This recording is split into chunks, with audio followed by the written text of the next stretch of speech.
Ang kwento ni Tomby. Ang kwentong ito ay hango sa totoong buhay. Mula ito sa isa nating tagapakinig. Naitago na lang natin sa pangalang Duroy. Taong 1981. Carles, Iloilo. Ano bang nagawa kong kasalanan para parusahan niyo ko ng ganito? Diyos ka ba? Pero bakit ako? Ano? Sumagot ka. Bakit ang pamilya ko? Bakit sila? Kung totoong may milagro, ibalik mo sa akin ang pamilya ko. Wika ni Duroy habang nakatingin sa langit. Malakas ang buhos ng ulan ng gabing yun. Hindi alam ni Duroy ang gagawin ng araw na mamatay ang buong pamilya. Isang trahedya kung saan maraming buhay ang nawala. Ayon sa kwento, pauwi na ang pamilya ni Duroy galing sa libing ng kaanak. Ngunit dahil sa masamang panahon at nakainom ang bus na sinasakyan, aksidenteng nawala ng breno at balanse ang bus. Nahulog diretsyo sa masukal na bahagi ng lugar. Tumama sa mababatong bahagi ang sinasakyan kaya marami ang sugatan. At halos kalahati ng laman nito ang namatay. Kasama ang pamilya ni Duroy. Halos gumuho ang mundo niya nang makitang duguan ang mga anak at asawa. Kasama niya ang ama na todo din sa paghagulgol. Dahil maging ang asawa nito ay kasama sa trahedya. Makalipas ang ilang buwan, halos hindi na makilala si Duroy. Palagi itong lasing at wala sa sarili. Napagkasunduan nilang mag-ama na magsama. Total matagal na din namang patay ang ina. Para mabuhay, ipinagpatuloy ng dalawa ang pwesto sa palengke. Anak, pwede ba? Mamaya ka na muna uminom. Ubusin mo naman muna ang paninda. Saka malayo pa ang uuwian natin. Mamaya hindi ka na naman makapagmaneho ng tama ha. Mahirap umuwi pag hindi maayos ang wisyo mo. Wika ni Tatay Norbing. Tatay, kaya ko naman po. Ako ba? Tsaka, bakit parang ang dami ng tinda natin? Hindi nauubos ah. Bakit ka ba natatakot tay? Ayaw mo nun? Susunod na tayo sa kanila. Ganito na lang. Kaysa ubusin ko tong iniinom ko, akin na ang iba mong paninda. Ipasok mo sa balde at ilalako ko. Gayain natin yun no? Yung babae, nilalako niya yung mga isda niya sa bahay-bahay. Tugon ni Duroy. Duroy, kaya mo pa ba? Wala tayo sa baryo ha. Nasa palengke tayo ngayon. Baka maligaw ka dito. Hindi mo naman kabisado ang daan. Tsaka sa panahon ngayon napakadelikado at ayaw kong mawalan pa. Maglalako ka. Lasing na lasing ka na nga. Hindi mo nakakayaning maglakad ng tuwid. Di ba tay? Ang usapan natin, wala nang magdadrama. Iniwan nila tayo. Sumama sila. Nahinto sa pagsasalita si Duroy nang makita ang babaeng may bitbit na balde na puno ng isda. Buhat ito ng ale palabas sa palengke. Napalunok ng laway si Duroy habang iniisip kung paano yun nabuhat ng babaeng patpatin. Nais niyang gayahin ang ale. Bitbit lamang ang balde na may paninda at naglalakad. Tirik pa ang araw ng mga oras na yun, kaya hinamon niya ang ama sa plano. Talaga naman Duroy, oo. Kung ano-ano ang naiisip mo kapag lasing ka. Troy, isipin mo may puhunan ng mga paninda natin. Pag hindi ito naubos, hindi ko alam kung may kakainin pa ba tayong dalawa sa mga susunod na araw. Ba't mabiglaan mong naisipan yan eh? Abay halos araw kang tulog sa gilid. Pero hindi na bale. Pasalamat na lang ako na naisip mo yan. O siya, sige na. Itabi mo na yung iniinom mo. Wika ni Tatay Norbing. Ikaw yata ang lasing tay eh. Wala ka talagang tiwala sa akin ano. Sige na, lagyan mo na kahit 10 kilo. Kaya ko yung buhatin. Saka kung hindi maubos, edi may kakainin tayo.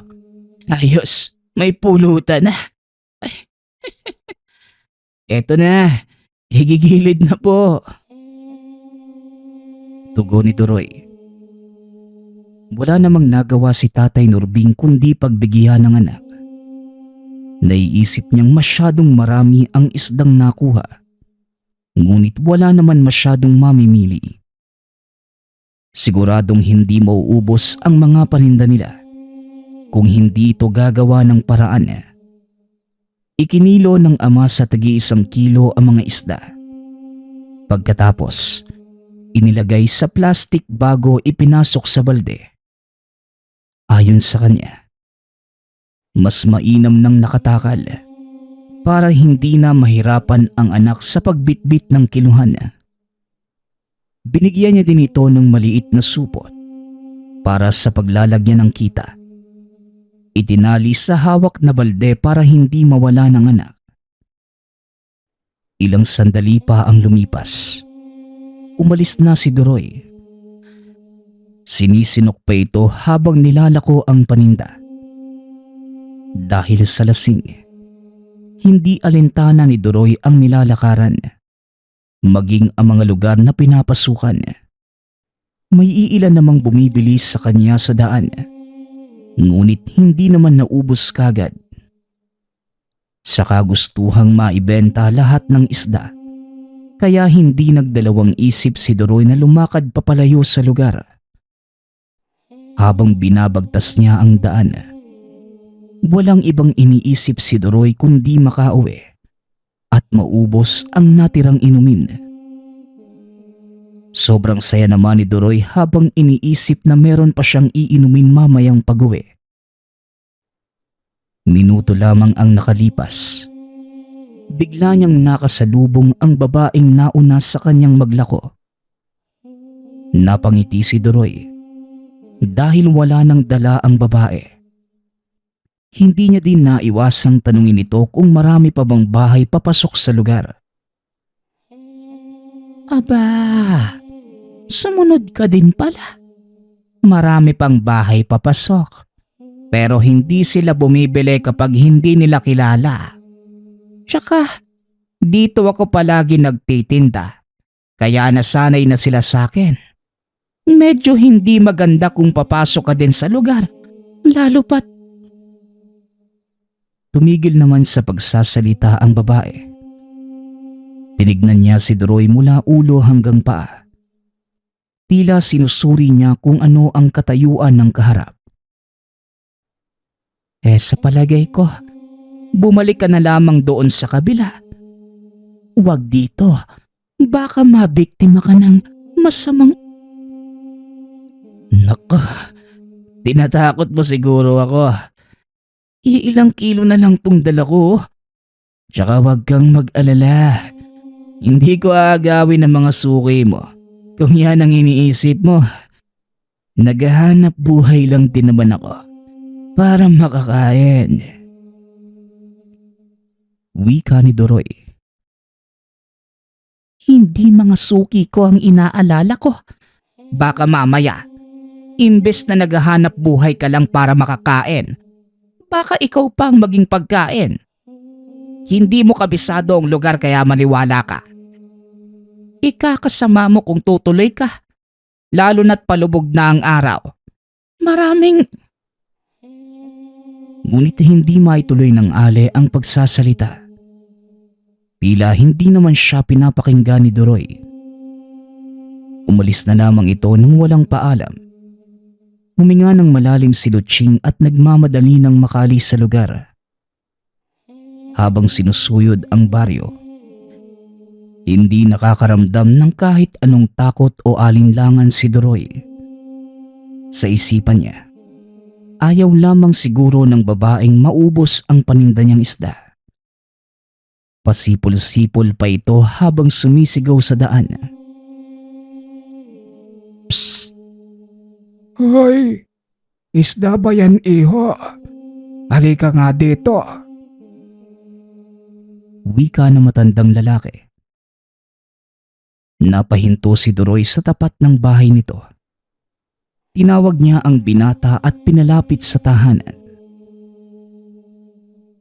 Bibili sana ako pero pakiusap, kung mahal mo pa ang buhay mo, huwag ka nang tumuloy papasok dyan. Iho, hanggang dito lang ang pwede mong pasukin. Baka mapahamak ka. Saka, abay nakainom ka ba? Bago ka dito ano? Kaya malakas ang loob mong magsisigaw. Palubog na ang araw. Kailangan mo nang bumalik. Delikado at baka magising mo ang mga natutulog na mga nilalang dito. Maglako ka na lang sa ibang lugar. Basta wag sa lugar na ito. Payo ng matanda. Ayan na naman ba?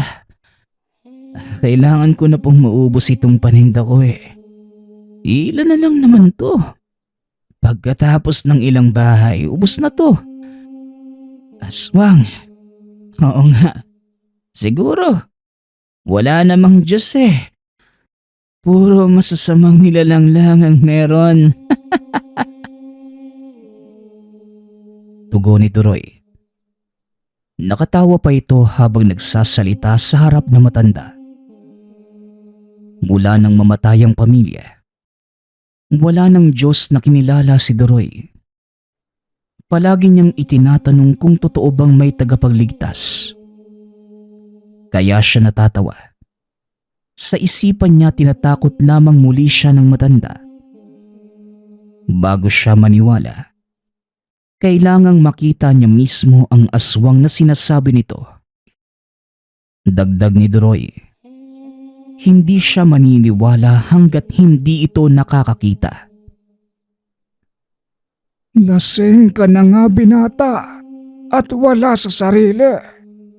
Pero sana, hindi ka umabot sa puntong tatawag sa Diyos kung kakailanganin mo na. O siya sige, mukhang buo naman na ang loob mo. Halika muna at maibibigay ako sa iyo. Wika ni Lolo Doming. Habang may inaabot na maliit na bagtingan ang matanda. Sa paglalarawan ni Duroy, mukha itong sinasabit sa leeg ng aso na tumutunog kapag naglalakad.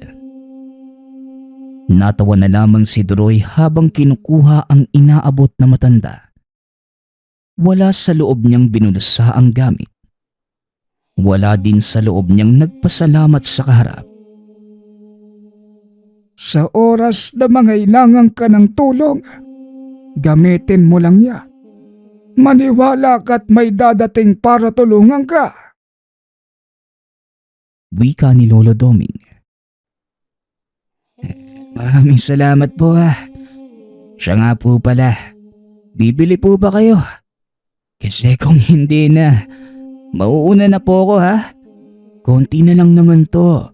Malapit na tong maubos. Tugon ni Duroy. Sige. Bigyan mo nga ako ng 1 kilo.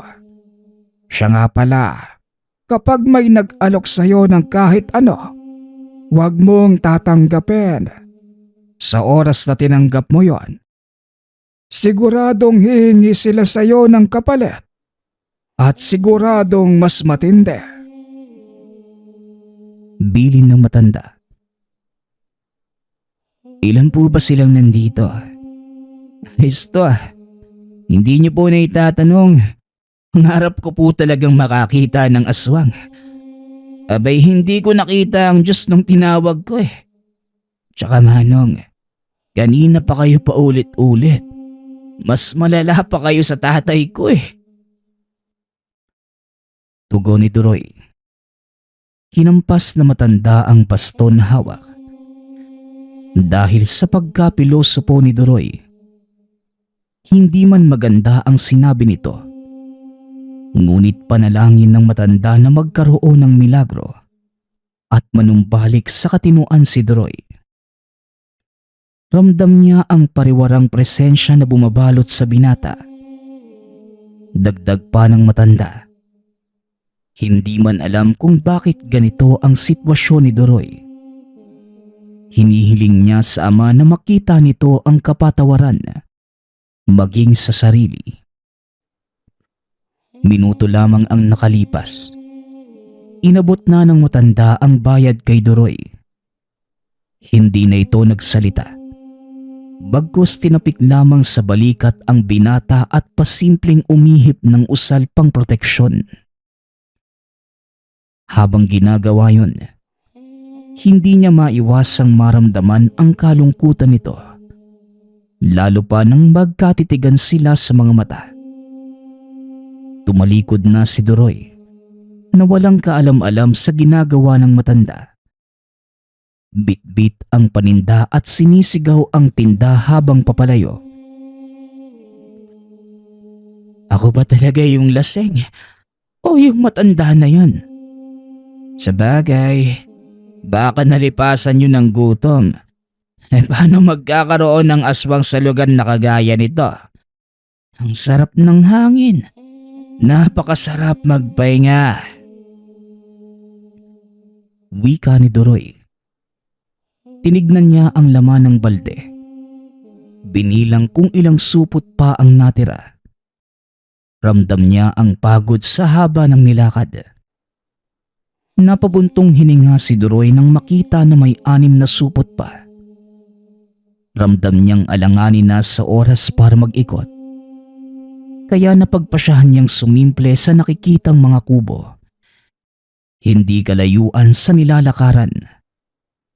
Iniisip ni Duroy na hanggang doon na lamang. Babalik na ito kung hindi pa rin mabili ang mga isda. Nang marating ang lugar, napakunot ang noo ni Duroy dahil sobrang tahimik. Tila walang katao-tao. Akmang tatalikod na sana nang may biglang umubo. Napalingon si Duroy. Nakita ang lalaking humihit-hit ng tabako. Habang nakatingin sa kanya, nakapamewang pa ito na tila naghahamon.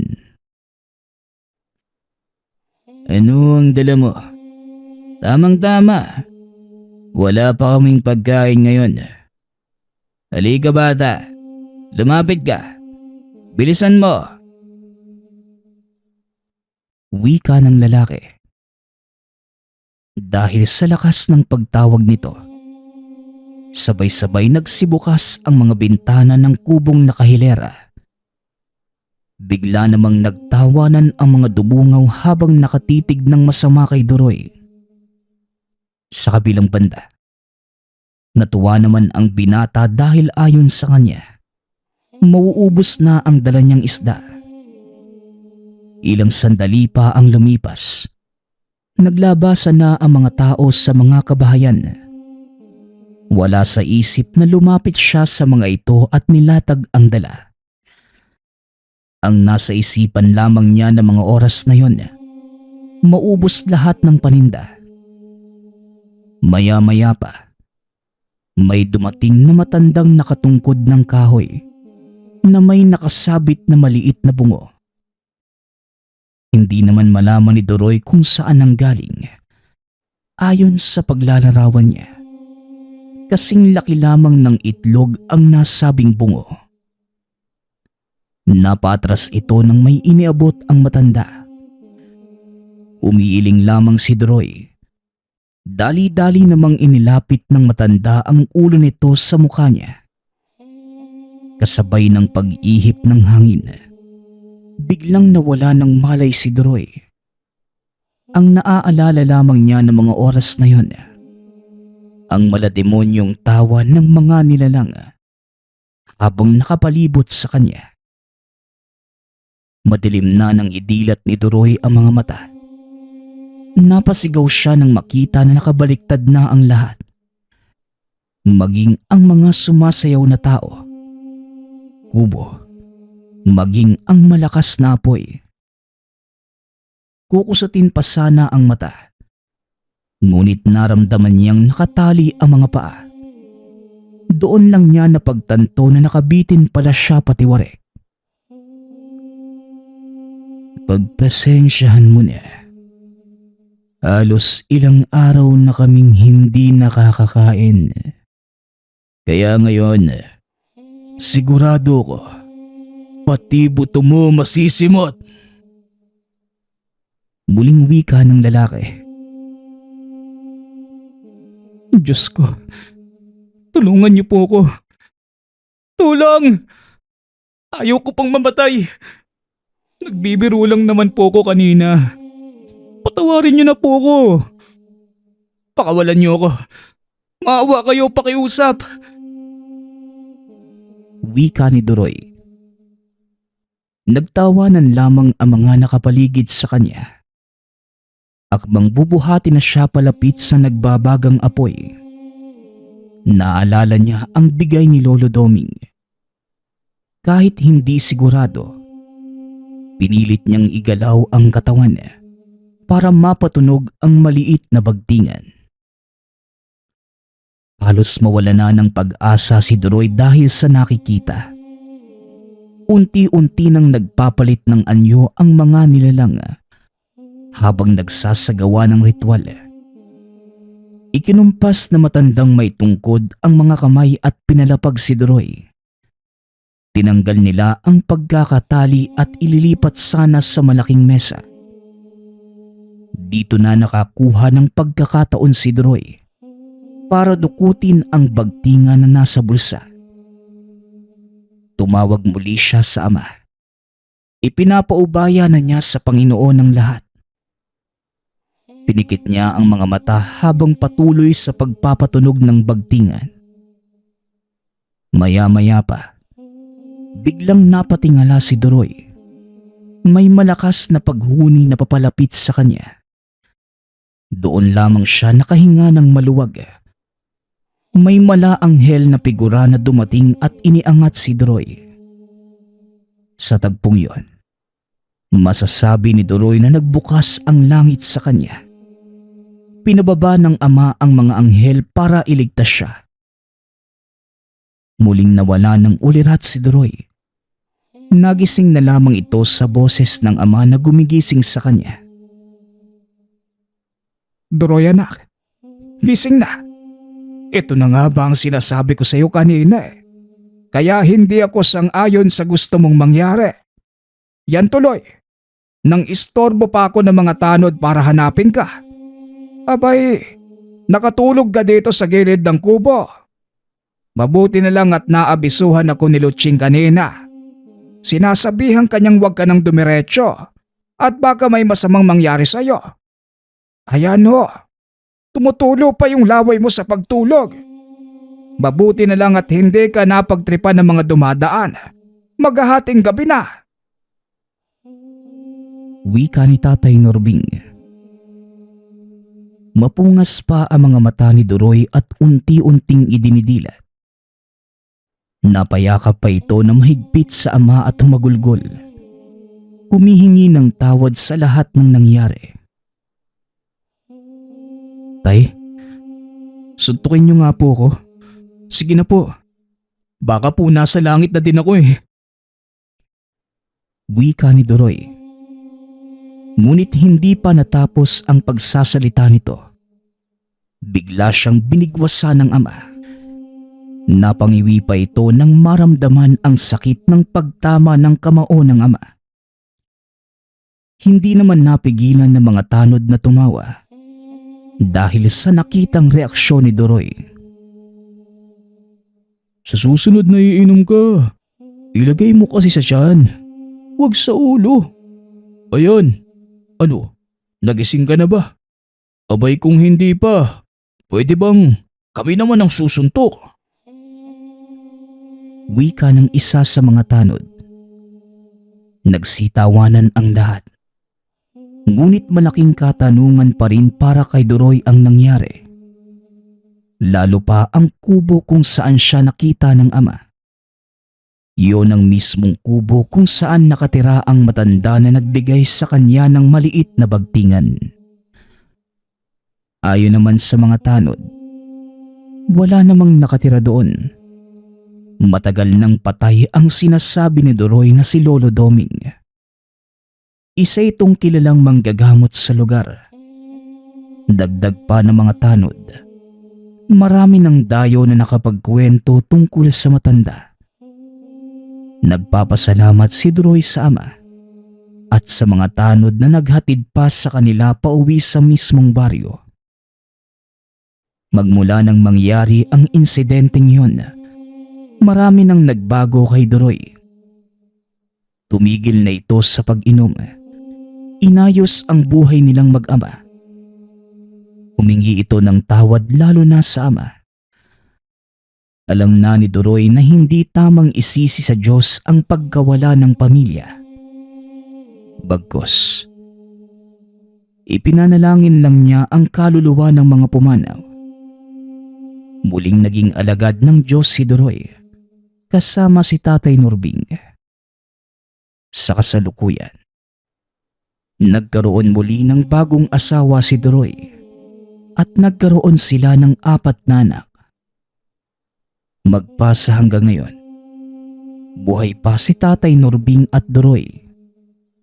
Ngunit magmula ng araw na yon, hindi niya malilimutan ang inkwentro sa mga aswang at ang binigay sa kanya ni Lolo Doming na bertud ng bagtingan. Ang susunod nating kwento ay mula sa isa nating tagapakinig. Naitago na lang natin sa pangalang Marisa. Walang eksaktong taon. Probinsya ng Cebu. Diyos kong babae ka. Buntis ka ba? Umagang umaga Parang hindi maganda ang timpla mo. Saka sino yung nababalitaan kong lalaki? Mga prosti tayo, Inday. Kaya ilagay mo dyan sa utak mo. Hindi tayo seseryosohin ng kahit sinong lalaki. Malaking gulo yan pag nagkataon. Saka, akala mo hindi ko alam na nakikipagkita ka sa hindi customer na pinapasukan natin. Hindi magandang nakikipagnobyo ka. Lalo na sa larangan na meron tayo. Wika ni Anita, kaibigan ni Marisa. Hoy bakla, baka gutom lang yan, Anita. Bilisan nyo nang ang dalawa. Hindi ako pwedeng mahuli sa trabaho ko, no? Abay, hindi ko kayo pwedeng iwan ng ganyan. Simple lang ang gamot dyan kung buntis ka man, Marisa. Huwag mo nang patagalin pa, Pumunta ka na kagad kay Luna, yung nagbebenta ng pamparegla. Nako, kayo talagang dalawa. Puro sakit sa ulo ang pinibigay nyo sa akin. Saka sinong lalaki ba? May hindi ba ako nalalaman? Tanong ni Tikboy. Binabaeng kasamahan ni Marisa. Tahimik namang umupo ang dalaga sa tabi ng dalawang kaibigan. Sigurado din itong nagdadalang tao siya. Lalo pat kabisado ni Marisa ang pakiramdam ng buntis. Ayon sa kanya, hindi naman ito ang unang beses na nabuntis siya ng lalaki. Sa katunayan, ilang beses na din niyang nagawang magpalaglag. Dahil mismong si Marisa ay hindi alam kung sino ang ama ng bata. Ngunit sa tagpong yun, napaisip ang dalaga lalo na nang maalala niya ang gabing kasama si Anton, ang lalaking tinutukoy ni Anita. Si Anton ay hindi parokyano sa lugar. Ngunit hindi pa rin siya sigurado. Lalo pat halos gabi-gabi, iba't ibang lalaki ang sinasamahan niya. Huminga na lamang ng malalim ang dalaga. Hindi niya alam ang gagawin ng mga oras na yun. Ganun pa man, mas pinili pa rin niyang pumunta kay Luna ng umagang yun. Ayon sa kanya, kailangang malaglag ang batang nakakapit sa kanyang sinapupunan. Tikboy, ihatid mo nga ako. Hindi talaga maganda ang pakiramdam ko. Lalo pat parang pinipiga ang puson ko. Pasensya na kung puro problema ang dala ko ha. Tsaka maraming salamat. Palagi kang nandito para alalayan kami. Wika ni Marisa. Ano pa nga ba? Matitiis ko ba kayong dalawa? Kaya Marisa, sa susunod, wag na kani-kanino sasama ha. Lalo pat hindi ka din sigurado sa mga tao sa paligid mo. Alam mo na sa panahon ngayon, maraming nagbabalat kayo. O siya, sige na. Mag-ayos ka na at idadaan kita kina Luna bago ko pumasok. Hoy, ikaw naman Anita, maglinis ka ng bahay ha. Abay nangangamoy lalaki na tong bahay natin. Total naman ikaw lang ang maiiwan. Ikaw lang naman palagi ang naiiwan dito. Tugon ni Tikboy. Oo na, maglilinis na po. Maiba nga ako Marisa. Di ba, may pinapainom ako sa iyong gamot para hindi ka mabuntis? Iniinom mo ba yon? Yung maliit na gamot ba ang tinutukoy mo? Oo nga eh. Iniinom ko naman yun palagi. Pero ewan ko ba bakit ganito? Saka napansin ko nga, hindi lang naman to ang unang pagbubuntis ko. Pero kakaiba yung pakiramdam ko ngayon eh. Ayos lang yan. Hindi lahat ng pagbubuntis pare-pareho. Baka may dugong tiyanak yung dinadala mo. Kaya sa tiyan pa lang nangangagat na. Ay nako kayong dalawa ha. Pumili kasi kayo ng tao. Hindi basta may pera papatol na. Sige na. Dalian mo na tatanghaliin ako. Mahuhuli na ako sa trabaho. Buling wika ni Tikboy. Kahit mabigat ang pakiramdam, pinilit ni Marisa na kumilos. Ayon sa kanya, anuman ang kahihinatnan ng mga ginagawa, hinihingi niya na ito ng kapatawaran sa ama. Habang nasa daan, panay pa rin ang paalala ng binabaeng kaibigan. Nangangaral ito na tila naiinis kay Marisa. Ilang sandali pa, narating na nila ang tahanan ni Luna. Hindi naman ito kalayuan sa tinitirhan niya, kaya hindi na sila nahirapan. May ilang diba pa ang pagitan mula sa pinto ng tahanan ni Luna. Sumisigaw na si Tikboy. Tila galit ang tono nito habang tinatawag si Luna. Uy, dahan-dahan naman. Nakakahiya. May mga taong nakatingin sa atin oh. Baka isipin, ano pang pakay natin dito? Sita ni Marisa. Ay nako, hindi ka na nasanay sa akin. Syempre, kailangan natin ng bonggang pasok no?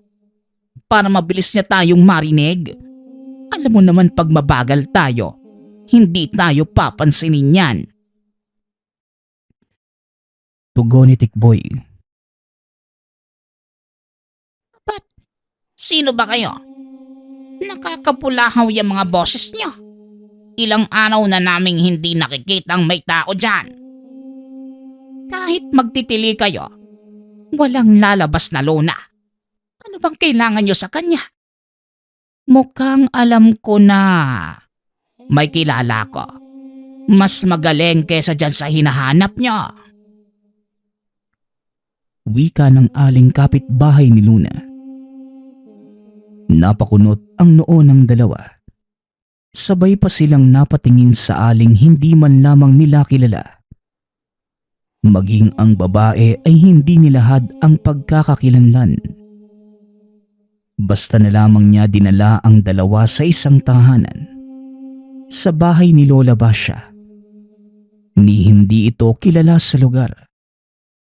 Ayon pa sa ale, pili lamang ang mga taong tinutulungan ng matanda. Kaya bago nila marating ang bahay ni Lola Basha, inabisuhan niya ang dalawa na magdahan-dahan sa pananalita. Lalo na si Tikboy. Baka kung ano pa ang masabi nito. Napatikom naman ang bibig si Tikboy. Sinunod niya ang sinabi ng ale. Grabe ka naman po sa akin. Hihingi lang naman kami ng tulong. Tsaka magbabayad naman kami. Hindi kilala sa lugar. Baka mamaya hindi yan marunong at niloloko mo lang kami, ha? Wika ni Tikboy. Pasensya ka na, Tikboy, ha? Pati ikaw nadadamay sa gulong dala ko. Siya nga pala, hayaan mo na. Subukan na lang natin at nandito na din lang tayo eh. Siya nga pala, ale. Pwede po bang magtanong? Ano po bang proseso ang gagawin? Tanong ni Marisa. Malalaman natin yan mamaya. Sa pagkakaalam ko, hindi gumagamit ng matatalim na bagay si Lola Basha. Minsan na din akong nagdala sa kanya ng kagaya mo. Mukhang naging maayos naman ang resulta. Ang maganda, maaalalayan kanya sa mga gagawin kahit may katandaan na. Kaya ipanatag mo ang kalooban mo. Nandito na pala tayo. Tugon ng ale. Napatigil ang dalawa nang makita ang lumang gusali. Sa larawan ni Marisa, mukha itong lumang tindahan na matagal nang sarado. Nilibot pa ng dalaga ang paningin. Bigla siyang natakot sa gagawin. Nakaramdam si Marisa ng biglaang pagsipa sa puson. Napahawak ito sa tiyan. Tila nangihina ang dalaga sa kada mangyayari yun. Kamuntikan pa itong mawala ng balanse. Mabuti na lamang at mabilis kumilo si Tikboy. Ayos ka lang ba? Ano? Kaya mo pang maglakad? Ale, sigurado ka ba sa pinupuntahan natin? Mukha na tong abandonado. Tanong ni Tikboy. Aba oo, dito siya nakatira. Tirahan ng dating kilalang mambabarang sa lugar. Pero matagal nang patay ang tinutukoy mo. Ngayon si Lola Basyang atmat na lang ang nariyan. Sige na, sigurado kung aasikasuhin ka nila kagad. Tugon ng ale. Sandali lang po, parang hindi ko kayang tumayo. Sobrang sakit nang. Natigil sa pagsasalita si Marisa. Biglang bumukas ang pinto at lumabas ang isang binata. May hawak pa itong supot. Kasunod naman niya si Lola Basha. Sa paglalarawan ng dalaga, hindi na gaanong nakakahakbang ang matanda dahil sa katandaan. Maging ang pagtayo nito ay hindi na din tuwid. Akmang tatayo pa sana si Marisa para magbigay galang sa dalawa. Ngunit hindi niya magawa. Hindi maikilos ng dalaga ang katawan. Sa kada paggalaw, tila may tumutusok sa kanyang tiyan. Ilang sandali pa, ang matanda na mismo ang lumapit sa kanila. Kunot noon itong tinitignan sa mata si Marisa. Hindi man nagsasalita ang matanda. Ngunit alam ng dalaga na may sinasabi ito sa isipan. Lola Basha, magpapagamot Natigil sa pagsasalita si Tikboy. Nako, hindi pagpapagamot ang gagawin nyo dito. Pero magaling si Lola Basha pagdating sa mga buntis. Sabat ng Ale. Apo, sige na't mauna ka na. Ihatid mo na yang pinapahatid ko at bumalik ka kagad. May trabaho tayo. Kayo, alam ko na ang pakay ninyo. Sa tingin ko, hindi magiging maayos kung dito tayo sa labas mag-uusap. Lalaki, nobya mo ba itong kasama mo? May mabigat na presensyang bumabalot sa kanya. Sige na. Mauna ka na sa loob at ayusin mo yung paglalagyan sa kasama mo. Kakailanganin ko muna siyang pagpagan. Mukhang nasakyan ito ng masamang demonyo. Ako na ang bahala. Wika ni Lola Basha. Lola, hindi po ako kasali dito ha. Sinamahan ko lang sila sa'yo. Tsaka mauna na po ako. Marami pa akong gagawin sa bahay. Sige po. Hoy binabae, ang bilin ko ha. Ang boses mo. Tugon ng Ale. Hindi na nagsalita pa ang matanda. Sinundan na lamang ng tingin ang Ale habang papalayo sa lugar. Maya-maya pa, sinuri niya muna ang lagay ni Marisa. Makikita sa mukha ng dalaga ang sobrang panghihina. Hindi ito makatayo ng maayos dahil namimilipit sa sakit ng puson. Samantala, nauna nang pumasok si Tikboy para sana ayusin ang paglalatagan kay Marisa.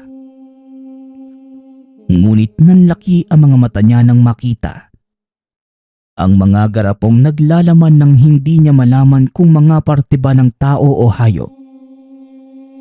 Sa paglalarawan niya, mga nakahilera itong garapon na puno ng likidong kulay dilaw. At sa loob nun, may mga tila maliliit na hayop na walang balahibo o balat. Sa kuryosidad, ilalapit niya sana ang muka sa garapon. Ngunit may biglang humilas sa kanya papalayo. Hoy, hindi maganda kung basta mo na lang ilalapit ang mukha mo dyan. Halika na. Ayusin pa natin ang paglalatagan sa kasama mo. Wika ni Matt, apo ni Lola Basha. Pasensya na ha. Nagtataka lang ako kung ano itong mga nasa garapon. Sige, ano bang gagawin natin? Tugon ni Tikboy. Ilatag niyong dalawa ang mahabang mesa. Matt, ilabas mo ang mga gamit ko. Mag-init ka na din ng tubig. Magpausok ka na din ng kamangyan at ihalo mo ito. Wika ni Lola Basha, sabay abot ng isang hibla ng buhok. Kinuha niya ito mula kay Marisa. Dahil hirap itong maihakbang ang mga paa, kaya inutusan na lamang niya si Tikboy na buhatin ang kaibigan. Ay, wala sa usapan nating bubuhating kita ha? Nako, masisira ang beauty ko. Marisa, huwag ka na magpabigat. Baka hindi kita kayanin. Diyos ko po, hindi ko alam kung anong magiging gampanin ko. Pero sigurado, hindi na ako makakapasok nito. Hindi din kita may iwan dito. Lalo pat wala akong tiwala. Wika ni Tikboy. Ang dami mo pang sinasabi. Dalian mo na't kailangan niyang mailabas kung ano man ang nasa katawan niya. Saka mo na siya kausapin kapag maayos na ang lahat. Tugon ni Lola Basha. Pasensya na Tikboy ha. Maraming salamat sa'yo. Lola, naayos ko na po. Hoy Binabae, ipasok mo na dito. Saka pakiusap ha. Huwag kang maglilikot. Kung ano man nakikita mo, huwag mo nang intindihin. Ang alalahanin mo, gumaling muna yung kasama mo. Wika ni Matt. Hindi na nagsalita pa si Tikboy. Bagkus sumunod na lamang sa maglola. Kahit hindi sigurado sa kahihinatnan, nanalangin pa rin ito na maging maayos ang lahat. Lalo pa sa kaibigan. Ilang sandali pa ang lumipas nang mailapag si Marisa. Nag-umpisa na ding magsarado ng pinto at mga bintana si Matt. Ayon dito, maraming mga tsismosang kapitbahay na pasimpleng nakamasid sa kanila. Kaya kailangan nilang isarado ang lahat. Sa kabilang banda naman, sinuri ng mabuti ni Lola Basha ang lagay ni Marisa. Kumuha ito ng basong may laman ng tubig. Inihipan ng kung anong mga dasal at pinainom sa dalaga. Ilang saglit lang ang lumipas. Nakaramdam si Marisa ng pagkahilo at pagbigat ng mga talukap ng mata. Hindi na malaya ng dalaga na nakatulog na pala siya. Ano pong nangyayari sa kanya, Lola? Saka parang bigla po siyang nawalan ng malay. Tanong ni Tikboy. Hayaan mo lang siya, Binabae. Alam ni Lola ang ginagawa niya. Tignan mo mamaya. Magiging maayos din siya. Umatras ka ng kaunti sa kanila at manahimik. Tugon ni Matt. Shh! Hindi sa tao ang ipinagbubuntis ng kasama mo, kundi punlan ng nilalaki at balak yata nilang magparami. Mabuti na lamang at dito nyo siya dinala. Madali lang naman itong tanggalin. Ngunit hindi madali ang pagdadaanan ng katawan ng kaibigan mo. Matt, kumuha ka ng maliit na garapon at panibagong koleksyon ito. Panibagong alagain. Wika ni Lola Basha. Napangiti naman ang binata at sumunod sa matanda. Napakunot ang noo ni Tikboy. Nagtataka kung ano ang sinasabi ni Lola Basha. Bumalik sa isipan niya ang mga kakaibang hayop na nasa loob ng garapon. Biglang napatakip ng bibig ang Binabae. Nang maisip niya kung ano ang nasa katawan ng kaibigan at kung paano ito nangyari. Diyos ko, hindi ko kinakaya ito. Wika ni Tikboy sa sarili. Kapag hindi ka tumahimik, babanatan na kita. Sabi ng, tatamaan ka na sa akin eh. Lola Basha, awatin niyo po ko. Dahil kung hindi, bibigwasan ko na tong Binabaeng to. Gusto mo bang tulungan ng kaibigan mo o hindi? Tanong ni Matt. Nakaramdam ng takot si Tikboy. Nakita niya na biglang namula ang mga mata ni Matt. Tila mananakmal ito sa sobrang galit. Huminga siya ng malalim at pinakalma ang sarili para hindi na makagawa pa ng kahit anong bagay. Gumilit si Tikboy sa tabi. Hinayaan na lamang matapos sa ginagawa si Lola Basha. Maaaninag sa mukha nito ang pagkasabik kung ano man ang kalalabasan ng ginagawa. Gayunpaman, mas iniisip ni Tikboy ang kalagayan ng kaibigan. Wala pa rin itong malay na mga oras na yun. Sa pagpapatuloy ng kwento, ipinagpatuloy na ni Lola Basha ang ginagawa.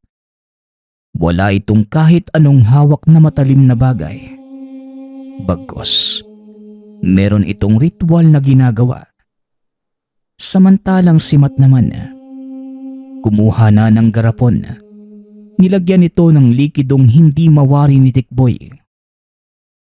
Ayon sa kanya, mapusyaw ito na kulay dilaw. Dagdag pa ni Tikboy, may kung anong sangkap pa na nilagay si Matt. Ngunit hindi pa rin niya matukoy kung ano yon.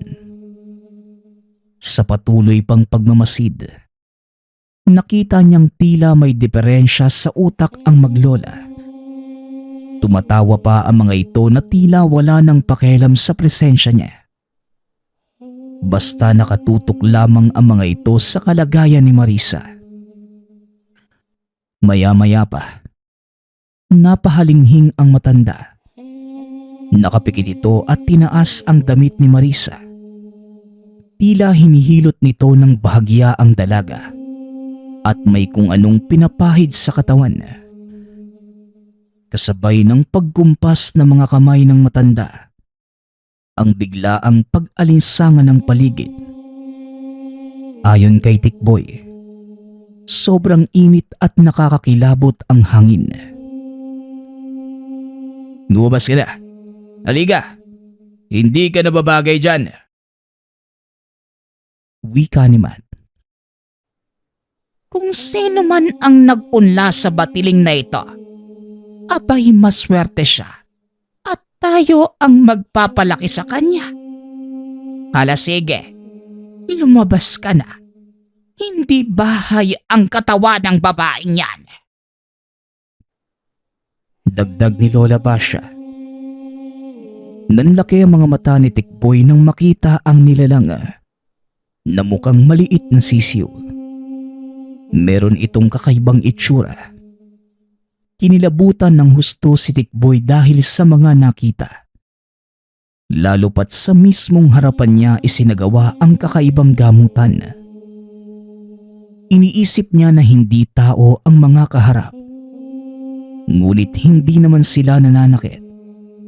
Bagkus, tinutulungan pa nila si Marisa na matanggal ang punla ng sinasabi nilang batiling sa dilim.